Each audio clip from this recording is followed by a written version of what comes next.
So like take hand washing among doctors in hospitals, which is a pretty serious problem. People die every year because of bad hand hygiene. So like these hospitals have tried everything, including sometimes payments and so on. And in this one case, this one hospital tried everything. They tried, you know, giving doctors coffee and donuts at the entrance to the physician's parking lot every day and reminding them to carry around Purell.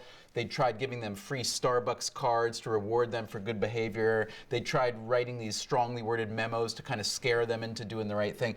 And it turns out the incentive that worked there was something that no one ever could have predicted. The only thing that worked was somebody took a palm print of one of the staff administrators, the hospital administrators, took their palm print, put it in a petri dish, and had it cultured in the lab. And it turned out that that person's palm print was teeming with bacteria. And this is one of the people who was telling everybody else to do better.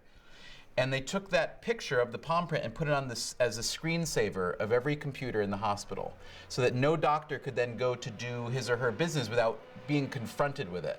And that was the incentive that changed behavior there.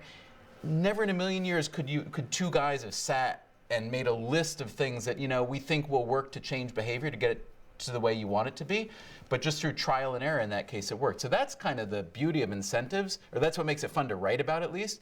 You don't really know what works, and governments think they know what works, and they spend a huge amount of resources establishing incentives. So right now, this huge anti-childhood obesity campaign, and here's what we're going to do. We're going to put more carrots and celery in the schools, and they're going to do all these things that seem to make a lot of sense and that sound really great and may work out well in some measure, but they're going to backfire in so many different ways that we can't predict yet. And we'll write about that, and people will laugh and people will cry, and that's what incentives are.